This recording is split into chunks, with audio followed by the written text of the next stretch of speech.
Good afternoon class 9। Last class में हमने suspension and colloids देखा था। आज हम देखते हैं properties of colloids. Properties of colloids.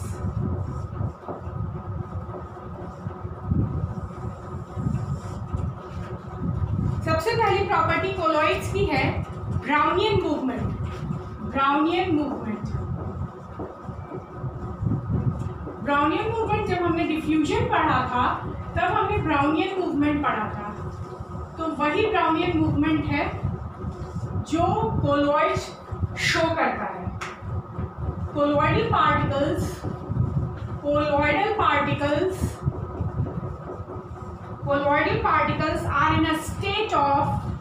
are in a state of constant and zigzag motion. What is zigzag? This. Anywhere, कोई defined movement नहीं है, वो कहीं भी किधर भी घूम रहा है। It's a zigzag movement. Straight line में नहीं है कि वो इस पाथ पे जा रहा है तो इसी पाथ पे नहीं है, ऐसा नहीं। this anywhere, any random movement है, zigzag movement है। there is no particular direction for the movement.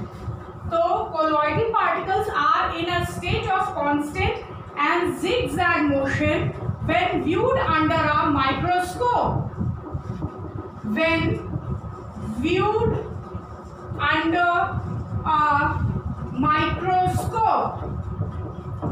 जब हम कोलॉइडल पार्टिकल्स की मूवमेंट, यानी अगर कोई कोलॉइडल सॉल्यूशन है उसको अगर हम माइक्रोस्कोप के अंडर में स्टडी करें तो वी विल फाइंड दैट उसके अंदर जो हमारे डिस्पर्स फेज है, जो हमारा कोलॉइडल का पार्टिकल्स है, जो सॉलिड पार्टिकल्स हैं, they are in a state of constant motion. उसको आप कंटिन्यूअस मूवमेंट देखेंगे, उसमें जिगजैग मूवमेंट, रैंडम मूवमेंट, लेकिन constant movement, they never stop moving.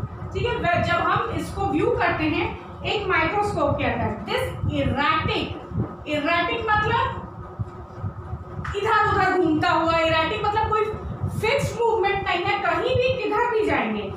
This erratic ceaseless मतलब जो कभी बंद नहीं होता है। This erratic ceaseless zigzag motion of colloidal particles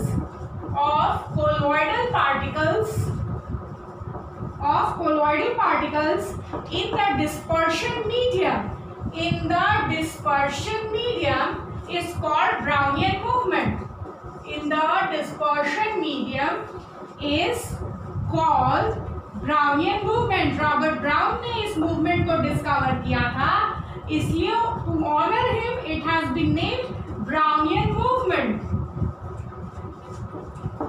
Brownian movement have been explained.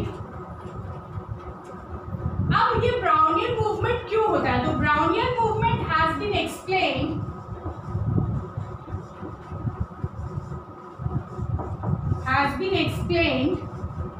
Brownian movement has been explained due to the unbalanced bombardment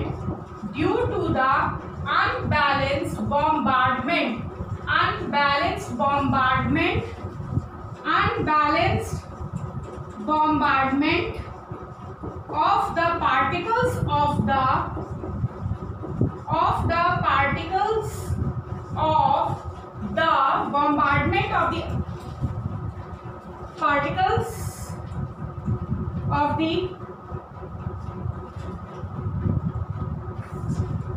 due to the unbalanced bombardment of the particles of the dispersed phase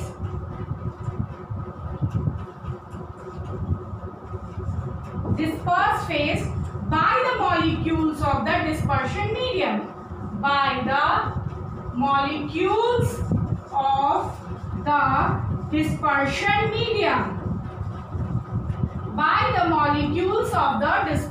medium.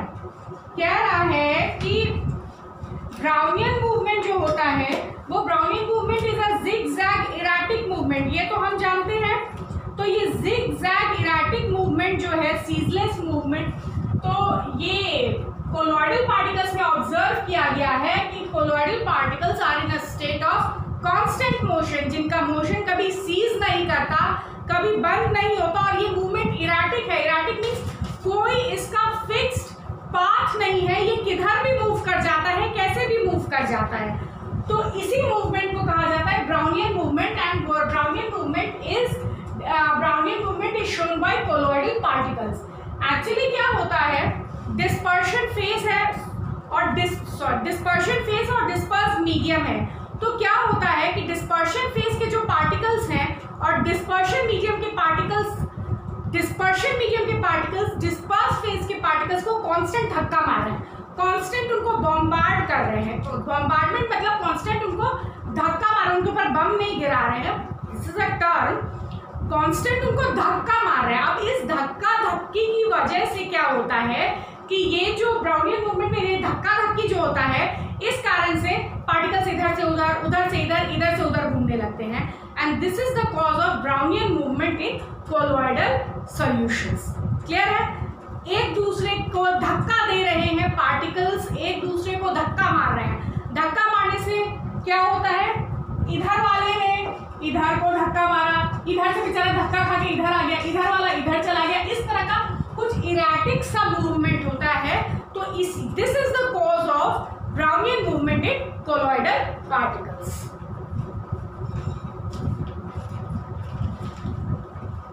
Now पहले मैं रब करती हूँ, उसके बाद बता रही हूँ। अब ये ब्राउनियन मूवमेंट के कारण क्या होता है बेटा, ये ब्राउनियन मूवमेंट पार्टिकल्स को कभी रुकने नहीं देता है, पार्टिकल्स को कभी थमने तो देता नहीं है।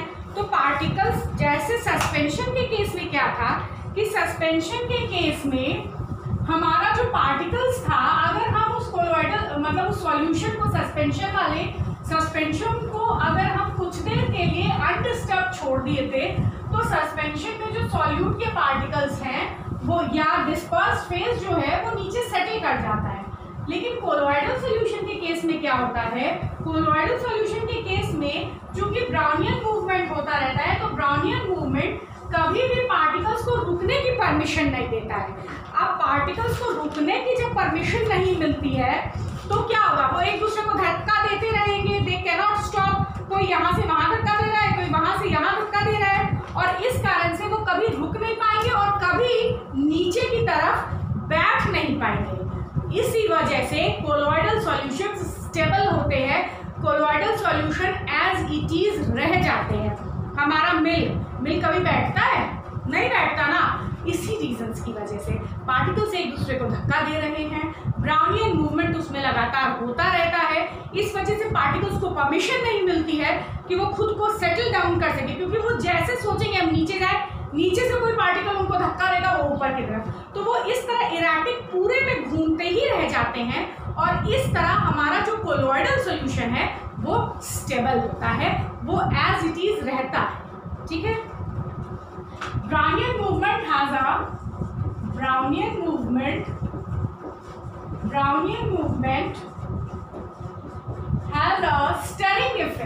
has a stirring effect। Stirring मतलब जो हम घोलते हैं ना, चम्मच ग्लास में पानी में चीनी डाल के जो हम चम्मच से उसको मिलाते हैं, दैट इज कॉल्ड स्टरिंग, घोलना। तो ये ब्राउनियन मूवमेंट के कारण ऑलवेज स्टरिंग इफेक्ट रहता है। पार्टिकल्स ने एक दूसरे को धक्का दिया, धक्का देने के कारण ब्राउनियन मूवमेंट होता है, और ये ब्राउनियन मूवमेंट एक तरह का स्टरिंग इफेक्ट क्रिएट करता है, मिलाता ही रहता है कंटिन्यूअस पार्टिकल्स को एक दूसरे में। पार्टिकल्स को इजाजत ही नहीं मिलती है कि वो नीचे की तरफ सेटल करें, वो कंटिन्यूअस उनको घोलने का ही काम करता रहता है, और इसी घोलते घोलते घोलते रहने के कारण हमारा जो कोलॉइडल सॉल्यूशन है वो स्टेबल होता है, यानी वो एज इट इज एग्जिस्ट करता है, उसके पार्टिकल्स अलग होके नीचे नहीं बैठते हैं। Brownian movement has a stirring effect which does not permit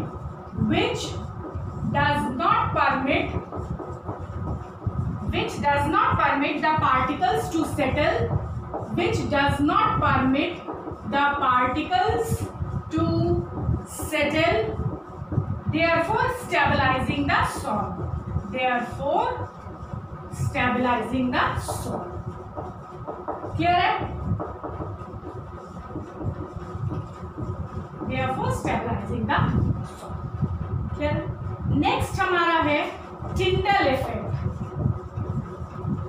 next property है हमारे कोलॉइड्स की टिंडल इफेक्ट। तो कोलॉइडल पार्टिकल्स पे अगर हम एक बीम ऑफ लाइट डालें तो हमारे जो कोलॉइडल पार्टिकल्स हैं वो उस लाइट के बीम को स्कैटर कर देते हैं, फैला देते हैं। This property is called Tyndall effect. इसका हम एक पहले एक डायग्राम बना रही हूँ मैं, पहले हम लोग उससे समझ लेते हैं इसको।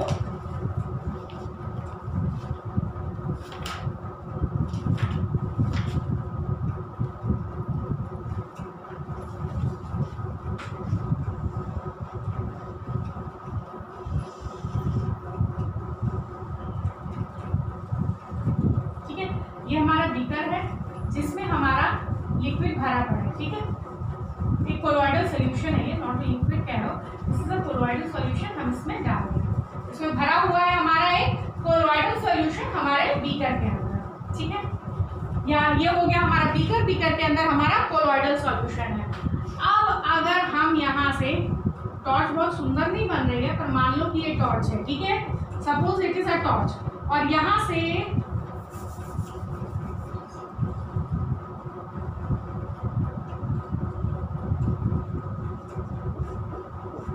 ये टॉर्च है और यहाँ से लाइट गई इसके अंदर, ये लाइट इसके अंदर जाएगी और ये लाइट फैल के बाहर जाएगी, स्कैटरिंग। ये जो बीम ऑफ लाइट जा रही है इसको हम जस्ट,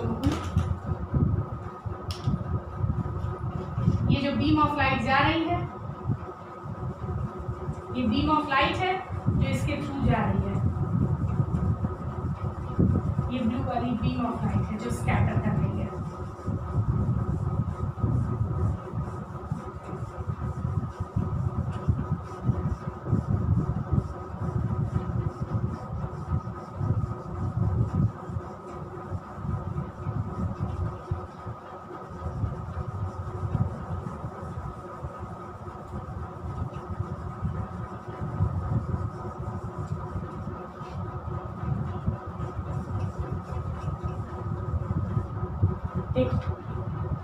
दिख रहा है सब? This is a colloidal solution, this is a colloidal solution, suppose soap solution. ठीक है, suppose it is a soap solution. ये है हमारी बीम ऑफ लाइट, ये है हमारी बीम ऑफ लाइट, और ये बीम ऑफ लाइट को जब हम कोलॉइडल सॉल्यूशन पे डालेंगे, ऑफ कोर्स जिस बीकर में आप रखिए वो ट्रांसपेरेंट होना चाहिए, तो जब आप उसमें डालोगे तो आपको उसका पूरा पाथ कोलॉइडल सॉल्यूशन के अंदर भी आपको लाइट का पूरा पाथ क्लियर दिखेगा। आप जब, और वो लाइट बाहर कोलॉइडल सॉल्यूशन के बाहर निकल के इट विल स्कैटर, वो फैलती हुई लाइट बिल्कुल इस तरह स्कैटर करते हुए निकल जाएगी और आपको वो पाथ कोलॉइडल सॉल्यूशन के अंदर भी विजिबल होगा। This scattering of light by a colloidal solution, this phenomenon is known as Tyndall effect. बेटा आप लोग कभी गर्मियों के दिन में अगर आपकी खिड़कियों में से, या आप एक डार्क रूम में हो, कभी, हमने तो बहुत देखा है, आप लोगों ने देखा है मुझे पता नहीं, हम लोगों ने ऑब्जर्व किया है इस चीज़ों को, खिड़की के अगर एक छोटे से छेद में से, खिड़की पे कहीं भी लकड़ी में छोटा छेद हो या कांच में छोटा छेद हो, उससे लाइट आ रही है और वो लाइट हमारी, आप जब ऑब्जर्व, वो लाइट ऐसे जब पास कर रही है तो you can observe the dust particles. Actually क्या आप उनमें, उस लाइट के बीम में आपको डस्ट पार्टिकल्स ऑब्जर्व हो रहे हैं और वो लाइट बिल्कुल फैल रही है। एक्चुअली वो डस्ट पार्टिकल्स जो क्या है, गैस में जो डस्ट पार्टिकल्स हैं, they are acting as colloids. वो जो पूरा सिस्टम है वो एक कोलॉइडल सॉल्यूशन की तरह एक्ट कर रहा है। It is acting as a colloid, air में डस्ट पार्टिकल्स का मिक्स होना। तो जब बीम ऑफ लाइट उस पर पड़ रही है तो फिर वही बात है, तो वो पूरा पाथ हमें दिख रहा है एंड द लाइट स्कैटर्स, वो लाइट फैलती हुई चली जाती है, इस तरह लाइट का स्कैटरिंग हो जाता है। तो this phenomenon is known as Tyndall effect. Clear है? अभी हम इसके लिखेंगे इसके बारे में। मैंने अभी आपको एक बस यूं एक्सपेरिमेंटली बताया, इसको देखने से कैसे टिंडल इफेक्ट एक्चुअली होता क्या है।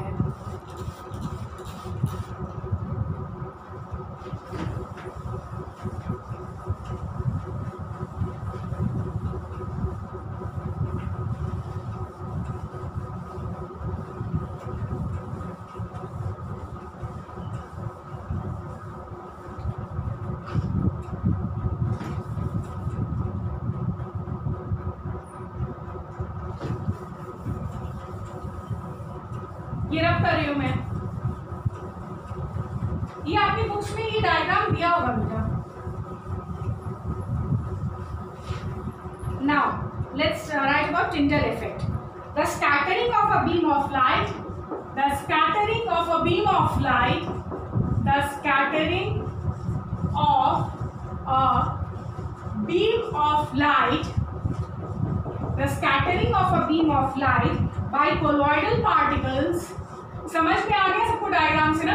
ये क्या होता है टिंडल इफेक्ट. तो अब हम उसके बारे में लिख रहे हैं. The scattering of beam of light by colloidal particles is called Tyndall effect. Is called Tyndall effect. Is called Tyndall effect. In a colloidal solution, the particles are big enough. In a colloidal solution,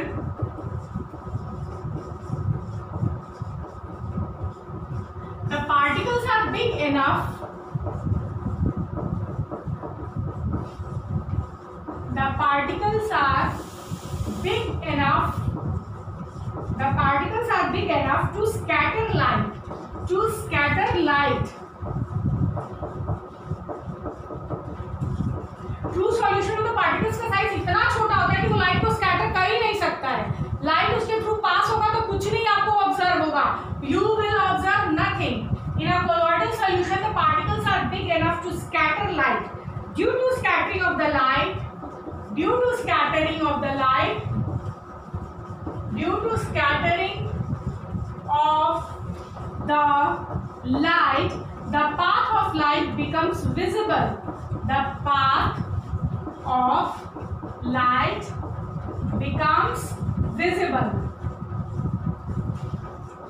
कहने का मतलब ये है यहाँ पे कि चूंकि ये कोलॉइडल सॉल्यूशन में पार्टिकल्स इतने बड़े होते हैं कि जो बीम ऑफ लाइट यहाँ से निकलती है तो वो light actually colloidal particles light को बहुत इजीली स्कैटर कर पाते हैं. पार्टिकल्स का साइज इतना बड़ा होता है तो इसी स्कैटरिंग के कारण चूंकि लाइट स्कैटर कर रही होती है, फैल रही होती है, तो हम बहुत इजीली लाइट का पूरा पाथ रिट्रेस कर सकते हैं कि लाइट कहाँ से आ रही है.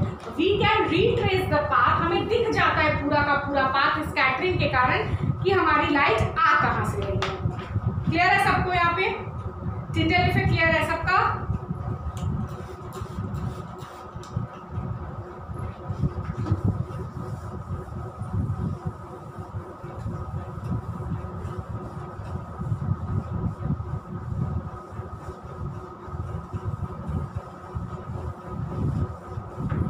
इसी में टिंडल इफेक्ट में ही आगे हम लिख रहे हैं when a beam of light enters a dark room. हम व्हेन अभी तो वो ये हमने सोप सॉल्यूशन में देखा था. अभी देखो when a beam of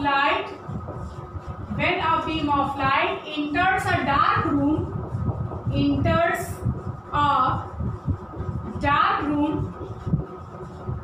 through a small hole from the window small hole from the window, the path of the light becomes visible. From the window, the path of the light becomes visible. The path of the light becomes visible. The path of the light becomes visible. And dust particles present in air, ये मैंने अभी बताया आप लोगों को, ये वही है. Dust particles present in air can be seen in the rays of light. Can be seen in the rays of light. ये एक एग्जाम्पल है हमारे scattering of light by colloidal particles का in the rays of light. Clear? The colloidal particles scatter light. The colloidal particles scatter light. The colloidal particles scatter light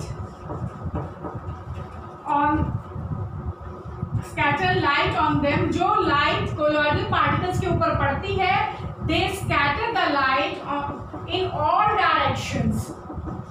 in all directions. They scatter the light in all directions.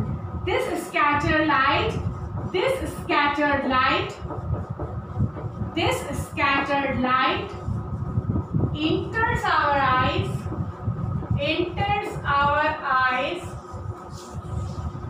and we are able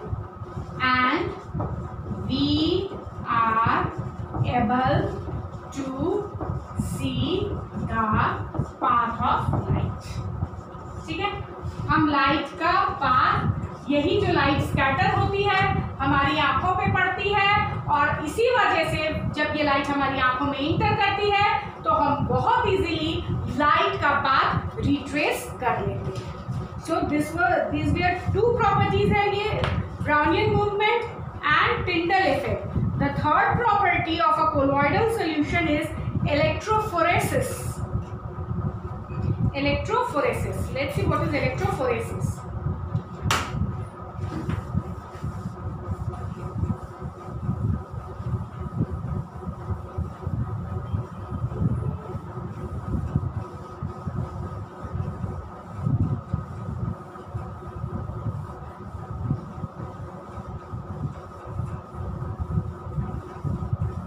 Let's see what is electrophoresis.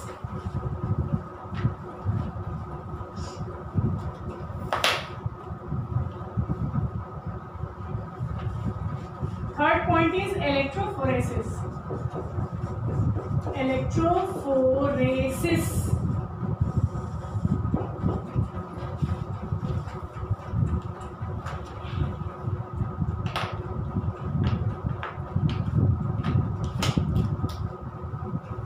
All the colloidal particles of a particular colloid, all the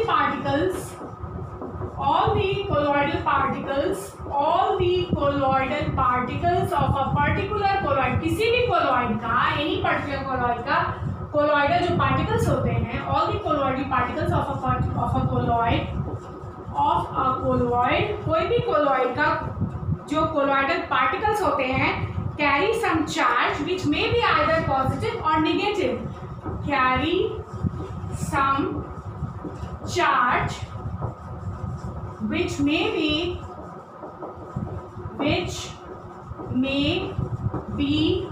either positive or negative. colloidal particles जो होते हैं, किसी भी colloid में जो colloidal particles होते हैं वो कोई ना कोई चार्ज कैरी करते हैं अपने साथ.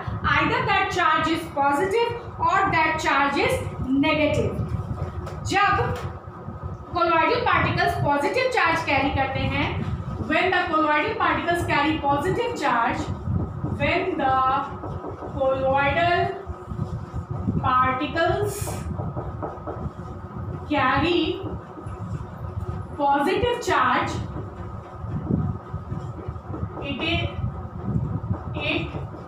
when the colloidal particle is called when the colloidal particles carry the positive charge, it is called a positive sol.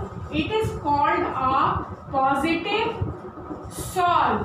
ठीक है, it is called a positive sol.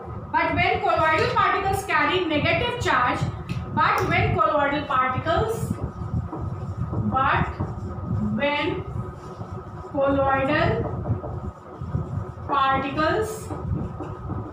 carry negative charge, it is a negative sol. It is a negative sol. यानी हम कह रहे हैं कि सारे के सारे जो हमारे कोलॉइडल पार्टिकल्स होते हैं, किसी भी कोलॉइड में जो कोलॉइडल पार्टिकल्स होते हैं, they always carry some charge. वो चार्ज या तो पॉजिटिव भी हो सकता है या वो चार्ज नेगेटिव भी हो सकता है. जब हमारा सॉल पॉजिटिव चार्ज कैरी कर रहा है या colloidal solution positive charge carry कर रहा है, then the sol is called positive sol. And when it is carrying a negative charge, तो हमारा सॉल जो कहलाता है that is called a negative sol. अब एग्जाम्पल में देखो, हमारा नेगेटिव सॉल और पॉजिटिव सॉल के एग्जाम्पल्स में, पॉजिटिव सॉल का एग्जाम्पल, पॉजिटिव सॉल एग्जाम्पल में ferric hydroxide sol. Ferric hydroxide sol याद है, मेटालिक हाइड्रोक्साइड्स का मैंने बताया था. फेरिक हाइड्रोक्साइड सॉल जो होता है वो एक पॉजिटिव सॉल है, उसमें जो फेरिक हाइड्रोक्साइड जो होता है that carries a positive charge on itself. और हमारे नेगेटिव सॉल के एग्जांपल्स हैं गोल्ड सॉल एग्जांपल्स में है gold sol, Ag2S2 silver sulphide sol, Ag2S2 and AS2S2 arsenic sulphide sol, starch sol etcetera, सब में और भी एग्जांपल्स हैं। ये हम कुछ एग्जांपल्स देख रहे हैं पॉजिटिव सॉल और नेगेटिव सॉल के। आप क्या, ठीक है, यहाँ तक क्लियर है सबको कि हमारे जितने भी कोलोइडल पार्टिकल्स होते हैं, कोलोइड्स में जो कोलोइडल पार्टिकल्स होते हैं जो सॉल्ट्स में, वो आइदर नेगेटिव चार्ज कैरी करते हैं और या पॉजिटिव चार्ज कैरी करते हैं। When they carry a positive charge it is called a positive sol, but when it carries a negative charge the sol is called a negative sol. Now let's move further.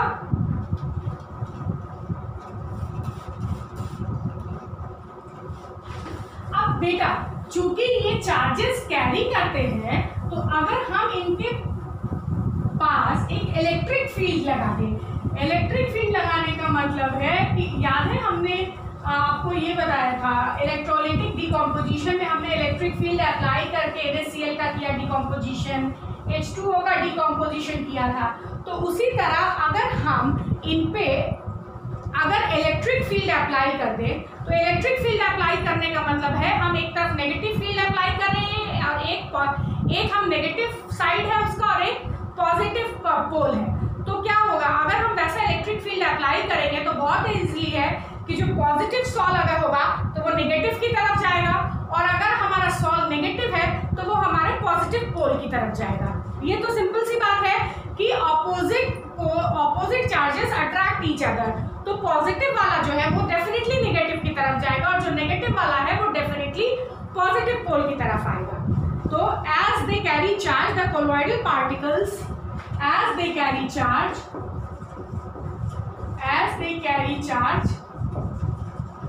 the colloidal particles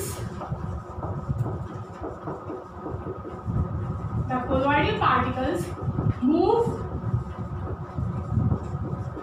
to oppositely charged electrode, move to oppositely charged electrode, move to oppositely charged electrode, move to oppositely charged electrode when electric field is applied, when an electric field is applied, when an electric field is applied। अगर हम एक colloidal solution में, अगर हम एक colloidal solution में, ये हमारा कोलोइडल सॉल्यूशन है, हमने यहाँ इलेक्ट्रिक फील्ड अप्लाई कर दिया है, हमारी बैटरी है, ये पॉजिटिव है ये निगेटिव है, बहुत ऑब्वियस सी बात है, हमने ये देखा हुआ है। तो इसी तरह अगर हम इलेक्ट्रिक फील्ड अप्लाई करें और ये हमारा कनेक्टेड है बैटरी से, तो ये जो अगर इस तरह का हम इलेक्ट्रिक फील्ड अप्लाई कर दें कोलोइडल सॉल्यूशन में, तो अगर कोलोइडल सॉल्यूशन नेगेटिव है तो वो पॉजिटिव की तरफ जाएगा जो कोलोइड के पार्टिकल्स हैं, और अगर कोलोइडल सॉल्यूशन हमारा पॉजिटिव है तो जो कोलोइडल सॉल्यूशन में जो कोलोइडल पार्टिकल्स प्रेजेंट हैं, अगर वो पॉजिटिव चार्ज कैरी कर रहे हैं तो वो नेगेटिव इलेक्ट्रोड की तरफ जाएंगे, और अगर वो नेगेटिवली चार्ज है यानी नेगेटिव चार्ज कैरी कर रहे हैं तो वो पॉजिटिव पोल की तरफ जाएंगे, जैसा नॉर्मल एक इलेक्ट्रोलिसिस के केस में होता है। तो यही जो मूवमेंट है जब हम इलेक्ट्रिक फील्ड अप्लाई करें, this movement of colloidal particles, this movement of colloidal particles, this movement of colloidal particles, this movement of colloidal particles either towards cathode or anode. Anode is positive terminal and cathode is negative terminal, negative electrode या negative part या negative part of the पूरे system, जो हमारी battery का system है, जो electric field का जो हमारा नेगेटिव साइड है उसको हम कैथोड बोलते हैं, और जो पॉजिटिव साइड है उसको हम एनोड बोलते हैं। this movement of colloidal particles either towards cathode or anode under the influence of external electric field, under the influence of external electric field is called electrophoresis. Is called electrophoresis. So this is electrophoresis. यही जो हमारे colloidal particles negatively charge होते हैं या positively charge होते हैं, और जब हम electric field, external electric field उस कोलॉइडल सॉल्यूशन में अप्लाई करें तो हमारे कोलॉइड पे जिस तरह का चार्ज होगा वो उसके ऑपोजिट वाले इलेक्ट्रोड पे चला जाएगा। अगर पॉजिटिव सॉल है तो वो नेगेटिव इलेक्ट्रोड पे जाएगा, अगर नेगेटिव सॉल है तो वो पॉजिटिव इलेक्ट्रोड पे आएगा। यही मूवमेंट कोलॉइडल पार्टिकल्स का एनोड और कैथोड पे under the influence of external electric field, this phenomenon is known as electrophoresis. Clear है? यही मूवमेंट ऑफ पार्टिकल्स कहलाता है electrophoresis.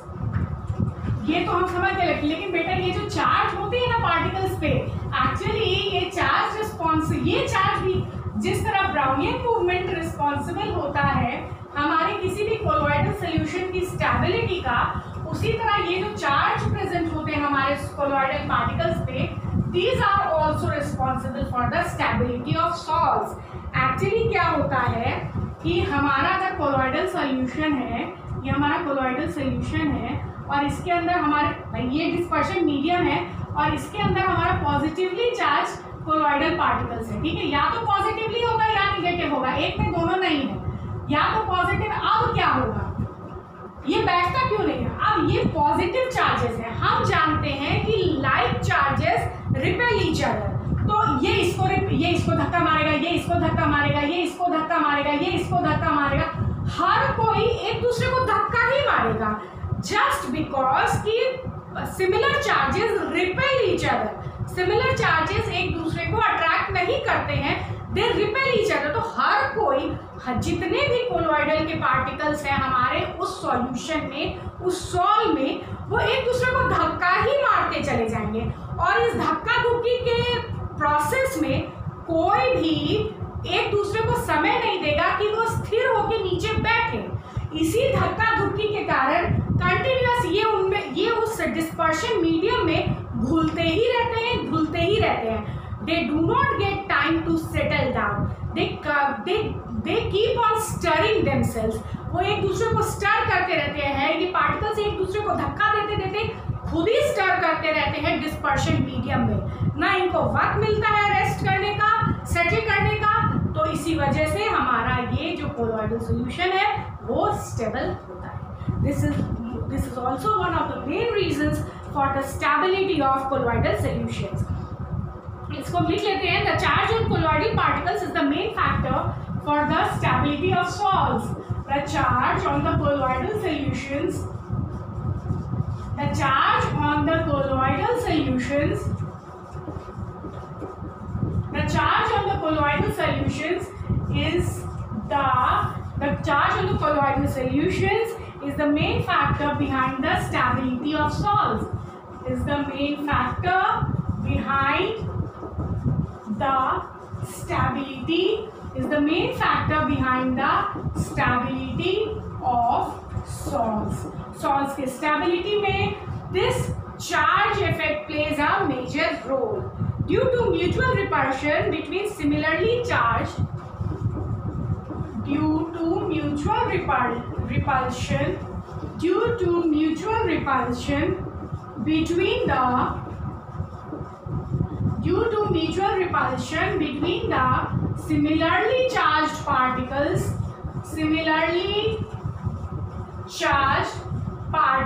of the colloid, similarly charged particles of the colloid, due to mutual repulsion between the similarly charged colloid particles of the colloid, they are prevented from aggregating.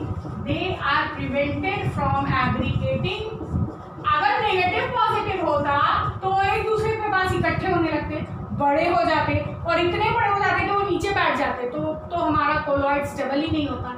तो ये जो repulsion के कारण ये they are prevented from aggregating, एक जगह इकट्ठा होने भी ये नहीं पाते हैं. They are prevented from aggregating, they are prevented from aggregating to form bigger particles, to form bigger particles when they come near each other. When they come near each other. Clear है? Mutual repulsion है, तो अगर खुदा ना खास्ता गलती से दो पार्टिकल पास भी आ गए तो जैसे ही सिमिलर चार्जेस इतने नजदीक आ गए बाद फटाक रिपल्शन. तो ये जो पार्टिकल्स चार्ज होते हैं ये क्या करते हैं, कोलॉइड के पार्टिकल्स को एक दूसरे के नजदीक नहीं आने देते. ये एक दूसरे के नजदीक नहीं आते तो बिगर मॉलिक्यूल्स नहीं बनाते, बिगर मॉलिक्यूल्स नहीं बनाते तो इतने बिगर भी नहीं होते कि ये नीचे बैठ जाए, सेटल कर जाए और कोलॉइड को अनस्टेबल कर दे. So this is also one of the main reasons for the stability of colloids. Now the fourth property of a colloidal solution is coagulation or precipitation.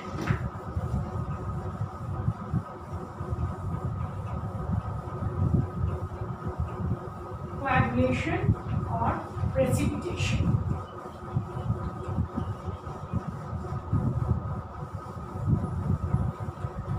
The fourth property is coagulation and precipitation. Coagulation or precipitation.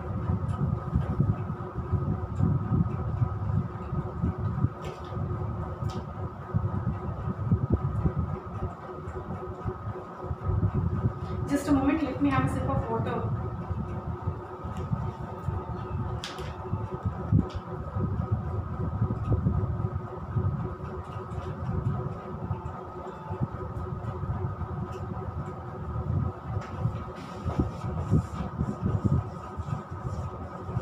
Coagulation or precipitation.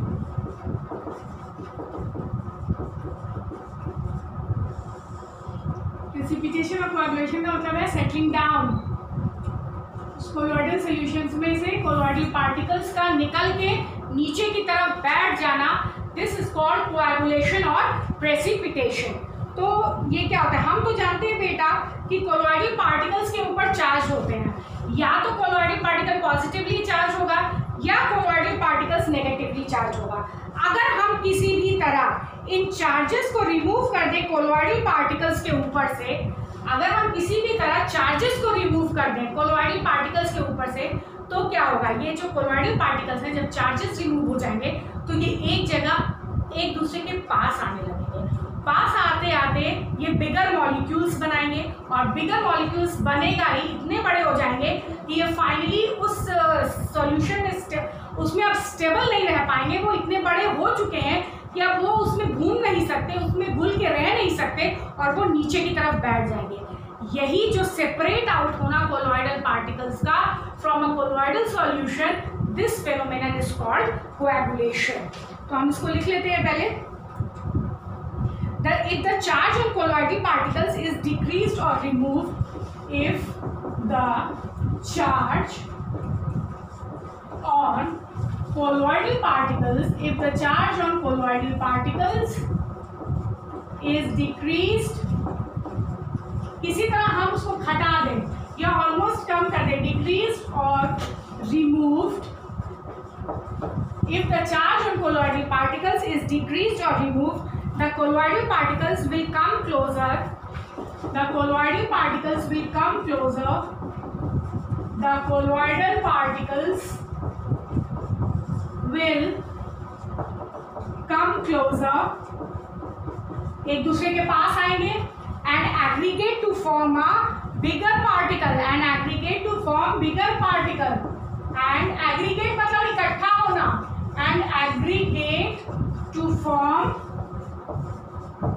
Large particle.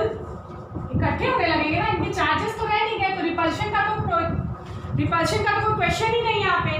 तो अब ये एक दूसरे के पास आ सकते हैं, पास आके ये बिगर पार्टिकल बनाएंगे और and settle down as precipitate. And settle down as precipitate. Actually precipitation क्या होता है बेटा, किसी भी सॉल्यूशन में से सॉल्यूट पार्टिकल का निकल के और नीचे की तरफ बैठ जाना, दिस इज प्रेसिपिटेशन और कोएगुलेशन। तो ये प्रेसिपिटेशन केमिकल रिएक्शंस में ये प्रेसिपिटेशन रिएक्शंस ही होते हैं। आपने नहीं पढ़ा, क्लास 10th में पढ़ना है आपको, रिएक्शंस पढ़ोगे तब आप देखोगे this is a precipitation reaction. तो इसको कहते हैं precipitation reaction.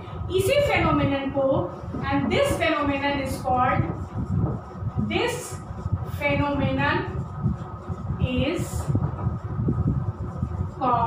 Phenomenon is called coagulation और प्रेसिपिटेशन।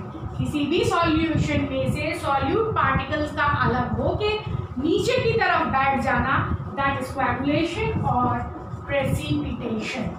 ठीक है, अब हम सॉल्व में प्रेसिपिटेशन हम कैसे करा सकते हैं? सुइटेबल इलेक्ट्रोलाइट्स डाल के। नॉर्मली जो कुछ अच्छे इलेक्ट्रोलाइट्स हैं जिनको डाल के ये प्रेसिपिटेशन रिएक्शन कैरी आउट किया जा सकता है, वो है sodium chloride, barium chloride etcetera. ठीक है, the process by which the colloidal particles are, ये तो समझ में आ गया, the process by which the colloidal particles are separated by addition. अच्छा, लेकिन ये कैसे करेंगे? इस प्रोसेस को हम कोएगुलेशन या लेकिन कोएगुलेशन और प्रेसिपिटेशन का एक फर्क मैं बताती हूँ। ठीक है, द प्रोसेस बाय विच, एक सेकेंड, इसको हम हटा दें।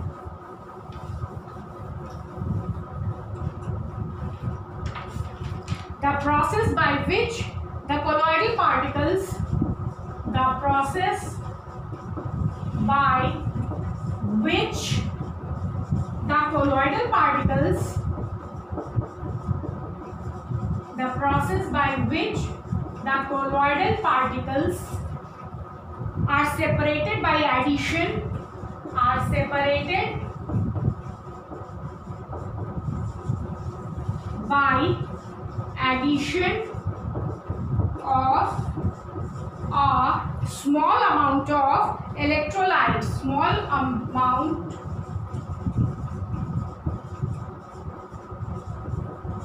of electrolyte is called coagulation, is called coagulation।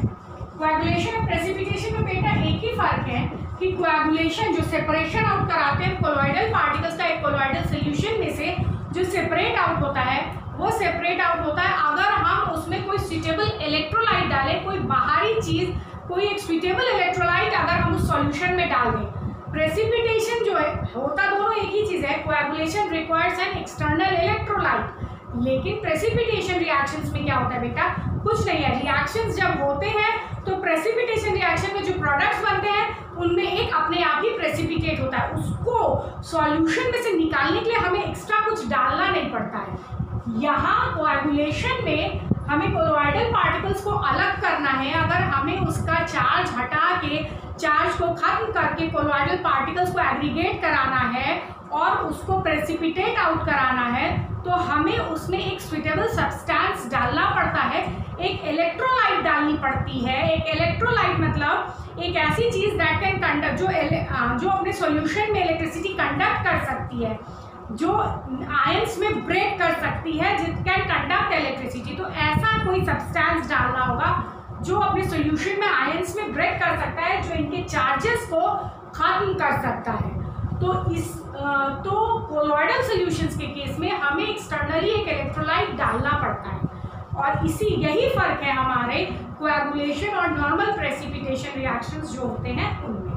Coagulation requires an external electrolyte, but precipitation reaction में हमें कोई एक्सटर्नल चीज नहीं चाहिए होती है, कोई एक्सटर्नल सब्सटेंस हमें नहीं डालना होता है जो प्रेसिपिटेशन करने। ठीक है, the process by which the colloidal particles are separated by addition of small amount of electrolyte is called coagulation. Generally coagulation is carried out. Generally coagulation is carried out by addition of electrolytes, by addition of NaCl,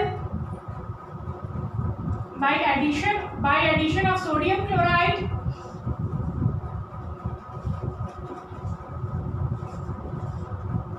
by addition of sodium chloride, barium chloride, etc. Sodium chloride NaCl, barium chloride BaCl2, barium chloride, etc. ठीक है, ये कुछ अच्छे electrolytes हैं जिनको add करके colloidal solution में colloidal particles का कोएगुलेशन कराया जाता है. And this type of precipitation which is carried out with the help of an external electrolyte, it is called a coagulation. अब precipitation reaction और colloidal reaction में यही main फर्क होता है. Clear है?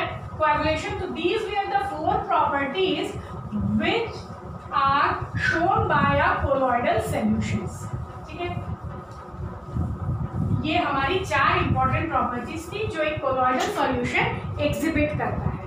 अब हम देखेंगे एप्लीकेशन ऑफ कोलॉइड्स. कोलॉइड्स का एप्लीकेशन क्या है?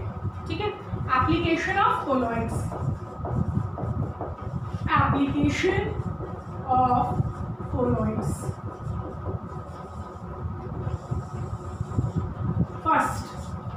First application, most of our food items are colloidal in nature.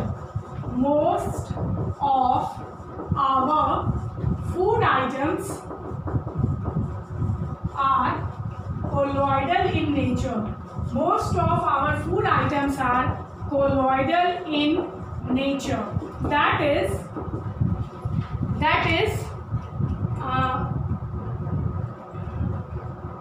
milk is an emulsion of liquid fat in water.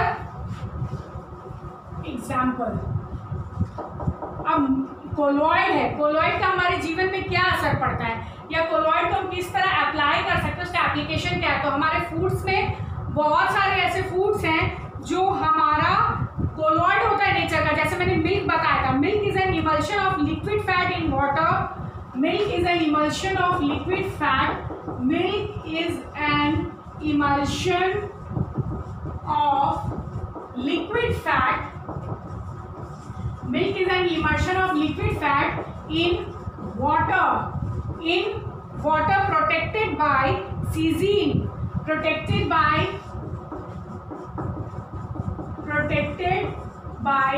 casein, a protein.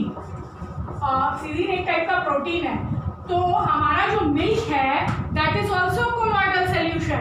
That is a type of colloidal solution. कौन सा है? Emulsion है, जिसमें हमारा जो liquid fat है वो water में डिसॉल्व किया होता है. उसके बाद आइसक्रीम भी हमारा एक कोलॉइडल है, जिसमें ice cream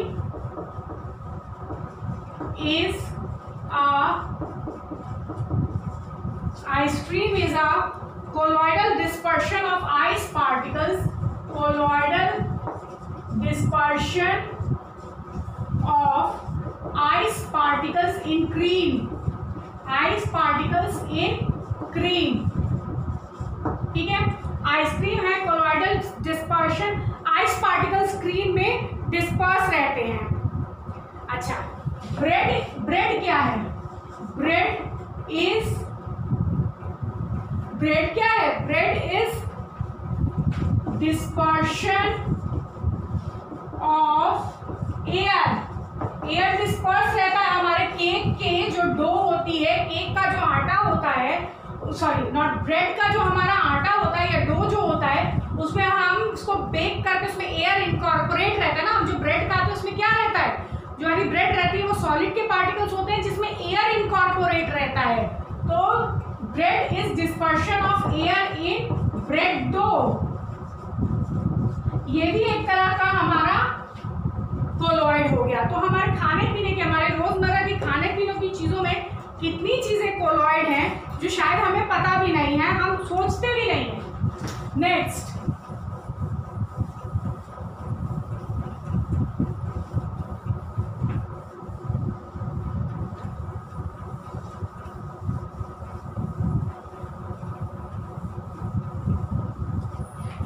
second, the medicines in colloidal form are easily absorbed by the body tissues. The medicines in colloidal form the medicines in colloidal form are easily absorbed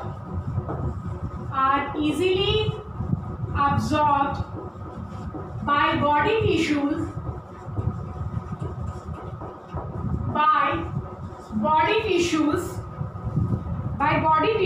and hence are more effective बहुत सारे ऐसे medicine है colloidal form में है, और हमारी body को अगर मेडिसिन कोलोइडल फॉर्म में मिलता है तो हमारी बॉडी टिश्यूज उसे जल्दी अब्जॉर्ब करते हैं, और इसी वजह से ऑब्वियस सी बात है कि जितना जल्दी अब्जॉर्ब करेंगे उतना जल्दी ही वो मेडिसिन हमारी बॉडी पे असर करेगी। एग्जाम्पल है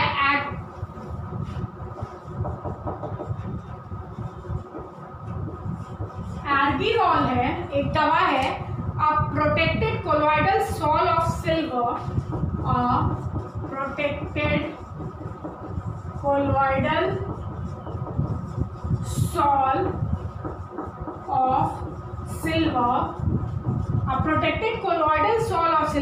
is used in the treatment of eye diseases.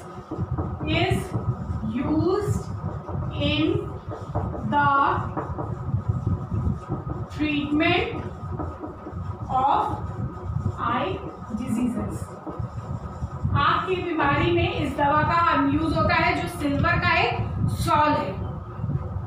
Code liver oil is an emulsion of cod liver oil in water.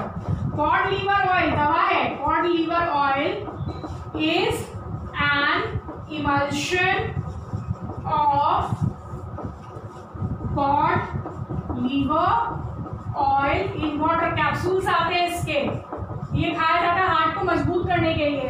तो कॉड लीवर ऑयल भी एक तरह का हमारा इमल्शन ही है, मतलब कोलोइडल ही सोल्यूशन है। Emulsion is a type of colloid, so it is a type of colloid जिसमें कॉड लीवर ऑयल वाटर में प्रेजेंट है। डिस्पर्स्ड मीडियम हमारा, डिस्पर्शन मीडियम हमारा वाटर है, और डिस्पर्स्ड फेस हमारा कॉड लीवर ऑयल है। नाउ थर्ड वन, तीसरा देखें।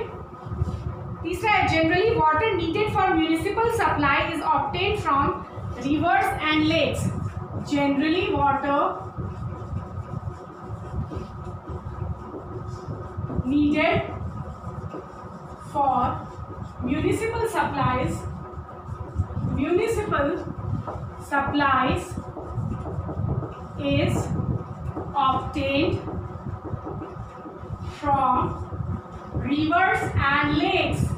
is obtained from rivers and lakes,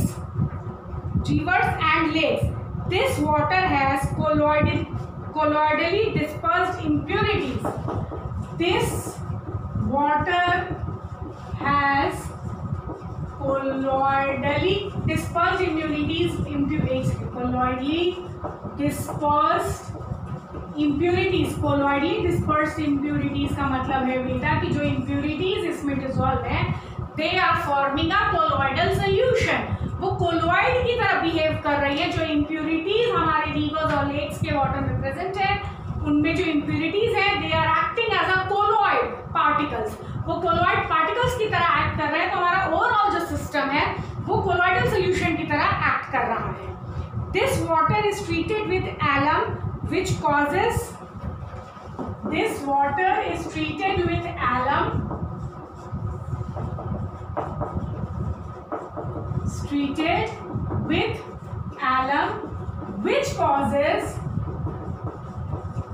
यहाँ क्या होता है, चूंकि कोलोइड की तरह बिहेव कर रहा है, कोलोइडल पार्टिकल की तरह, तो डेफिनेट है कि उसके ऊपर चार्जेस प्रेजेंट होंगे।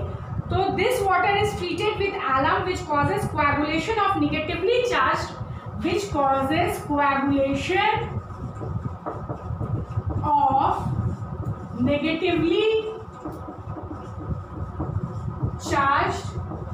colloidal impurities. जो impurities colloidal फॉर्म में हैं, उनका coagulation कराते हैं हम। वो जो impurities प्रेजेंट होती है वो नेगेटिवली चार्ज impurities होती हैं, और वाटर में एलम डाल के इस नेगेटिवली चार्ज कोलोइडल पार्टिकल्स का, impurities का इस निगेटिवली चार्ज कोलॉइडल इम्प्यूरिटीज का कोएगुलेशन कराया जाता है। Negatively charge colloidal impurities and makes them settle down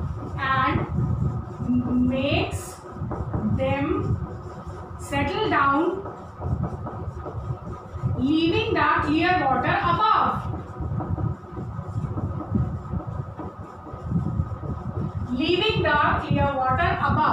कुछ नहीं है, हमारे जो लेक से हमें जो लेक और रिवर से पानी मिलता है, वो लेक और रिवर में जो पानी प्रेजेंट होता है उसमें इम्प्यूरिटीज प्रेजेंट होती हैं जो कोलॉइड की तरह कोलॉइडल पार्टिकल्स की तरह काम करती हैं और पूरे सिस्टम को एक कोलॉइड बना देती हैं। ये जो इम्प्यूरिटीज, अब क्या किया जाता है, इस पानी में एलम डाल दिया जाता है। अब एलम क्या करता है, ये जो इम्प्यूरिटीज के पार्टिकल्स होते हैं ये निगेटिवली चार्ज पार्टिकल्स हैं। एलम को जब इनमें डाला जाता है तो एलम इन चार्जेस को खत्म करके इसको क्या करता है, अब हम एक एक्सटर्नल इलेक्ट्रोलाइट डाल रहे हैं। Actually we are pursuing with the process of coagulation. हम इस पानी में एलम डालते हैं और कोएगुलेशन का प्रोसेस होता है। ये सारा का सारा जो है वो फाइनली जो है हमारा क्लियर वाटर तो अबव में रह जाता है और जितनी भी इम्प्यूरिटीज है वो सारी की सारी इम्प्यूरिटीज नीचे सेटल डाउन कर जाती हैं और ऊपर में हमारा क्लियर वाटर चला जाता है और इस क्लियर वाटर को फिर म्युनिसिपल सप्लाईज में यूज किया जाता है। ठीक है, next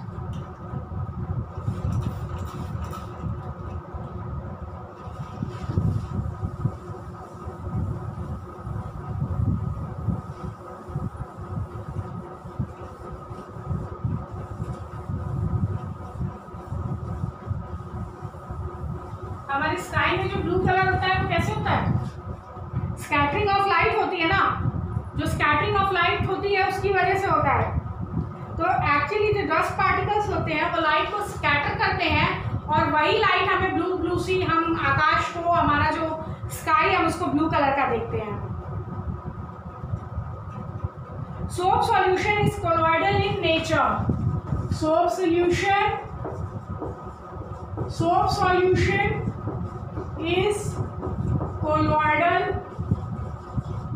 in nature. Soap solution is colloidal in nature. It removes dust particles from cloth or body. It removes dust particles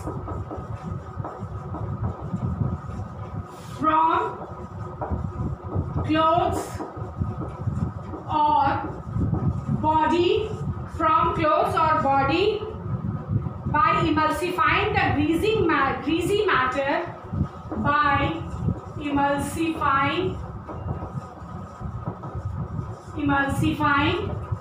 the greasy matter sticking to the cloth or body, sticking to them। क्या करता है, soap का तो हमारा colloidal solution है। आप देखना soap is a colloidal solution. तो सोप क्या करता है, हमारी बॉडी पे या हमारे कपड़ों पे जो भी गंदगी लगी होती है, जो ग्रीसी मैटर लगा होता है, जो भी गंदगी है उसको वाटर के साथ डिसॉल्व करके वो एक इमल्शन उधर अलग बना देता है, उसको क्लीन आउट कर देता है और हमें क्लियर बॉडी या क्लियर क्लोथ्स मिल जाते हैं। फिर blue colour of the sky